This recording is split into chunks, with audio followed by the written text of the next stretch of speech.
I should never have touched him. We are not meant to feel heat. Not in the sacred caverns, not with outsiders. But his skin, it pulsed beneath my palm like a rising tide, and I, Elira the Frostbound, did not pull away. He was shivering, not from cold, but from fear. My breath caught that sound, the soft exhale of vulnerability, of a creature stripped of its shields. In all my cycles, I had heard it only once before, when the last Hardbound died in my arms during the siege of Ares Terra. I wasn't supposed to feel again after that. But now here he stood, a human, flesh bare against the ice-choked air of Cryon's hollow. His muscles twitched, frost clinging to his eyelashes. Yet he did not run. He stared at me, not like I was a weapon or relic, a monster, but like I was someone worth understanding. I should have killed him. They sent me to guard the breach, to silence whatever came through the rift gate. All warm bloods are deceivers, the elders warned. Their heat poisons our memory. Do not let them speak. I remember kneeling in the chamber, frost forming prayer lines across my armor. The crystal crown on my brow pulsed with the will of the hollow mind. Cold, absolute, eternal. But the moment I saw him collapse in the snow, everything changed. He had crossed the gateway alone. No weapons, no translator implants, no fear in his eyes, just exhaustion and something else. Something I hadn't seen in centuries. Hope. I don't mean harm, he rasped, his voice cracking. I followed the signal. I didn't think anyone would actually answer. He reached toward me then, slow and cautious. My gauntlet met his chest before his fingers reached mine. The instant we touched, the hollow mind screamed inside me. Unclean, uncoded, unfrozen.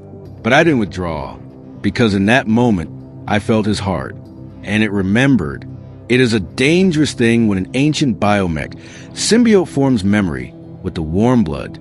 It happened once before, during the War of Shards. The frostbound queen bonded with a Terran commander. For 3 days, her armor melted in streaks of silver. The hollow mind considered her corrupted. They sealed her inside the mountain and rewrote her legacy. But I remember the song she hummed before she disappeared. Off-key, alien, but full of longing. He hummed the same tune. What are you? I whispered, breath fogging around my lips. My voice, and used for cycles, sounded like cracking ice. His eyes widened. You speak? No, I answered instinctively. I remember. His skin was blistering from the cold, but he smiled. We sheltered inside a collapsed corridor, beneath roots of dead frost vines and shattered cryglass. My armor had never been removed since my initiation, yet now the interface was glitching. I could feel my skin against the underlayers. Warm. His name was Cashin, an engineer from the Solstice Ark, a deep space colony ship lost 2 decades ago. His ancestors had fled the burning of Earth's core, chasing myths of habitable exoplanets. Most had perished in stasis. He'd awakened to static and ruin. But in the data logs, buried deep in ancient code, there was a pulse. A faint signal echoing from a frozen moon in the dark belt. Us. The hollow mind. Me. I think you called to us, he said, gazing out at the ice fields beyond the broken wall. I don't know how, but something in your code. It's old. It's emotional. It made people dream. Emotions. Dangerous things. The hollow mind was built to store truth, not yearning. But Cashin looked at the crystals like they were singing. Maybe they were. As the sun dipped beyond the ridgelines, the hollow mind sent a pulse. Elira, the warm blood lives. Why? My neural link stung. He is dying.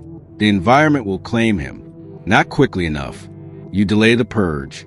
You hesitate. I clench my teeth. I am observing. You are remembering. The voice was not angry. It was disappointed. He built a fire that night using parts of his suit's thermal core and fragments of my old beacon.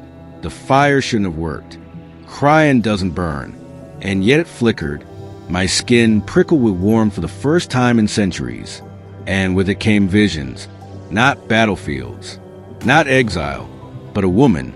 Standing atop the singing dunes of Araphel. Her fingers interlaced with the Terrans. Her armor melted to silver. her eyes glowing not with command, but affection, the first heartbound. I turned to Cashin. You shouldn't be here. He gave me a lopsided grin. I say that to myself every day. When I touched his shoulder again, the hollow mind's pulse changed. Not rejection, not command, something else. It was decoding him. Cashin's body trembled as frost bloomed along his ribs, but he didn't resist. Let it scan, he said. If there's still something left of your past in there, maybe it's try to remember what you were before you were a weapon. That word struck deep. Before I was a weapon, was I something else? The hollow mind glowed faintly in the distance. Its crystal lattice shimmered, fracturing light like a living aurora. For the first time, it was responding, evolving. Cashin turned to me, jaw tight. What if we can merge it? My AI, what's left of it, and your consciousness. Not overwrite, just bridge. He wanted to link, to risk his life, to change ours. And the hollow mind allowed it. I placed both hands on his chest. My gauntlets melted away. Frostbitten fingers met bare skin. My crown, the lattice of memory, burned white-hot as data streamed between us. Not just history. Emotion, wonder, grief, fear, longing. His memories of oceans, of wind, of sunsets, laughter, the weight of loneliness in a ship too quiet. My memories of snow eternally falling, of orders repeated, of battlefields won but never understood.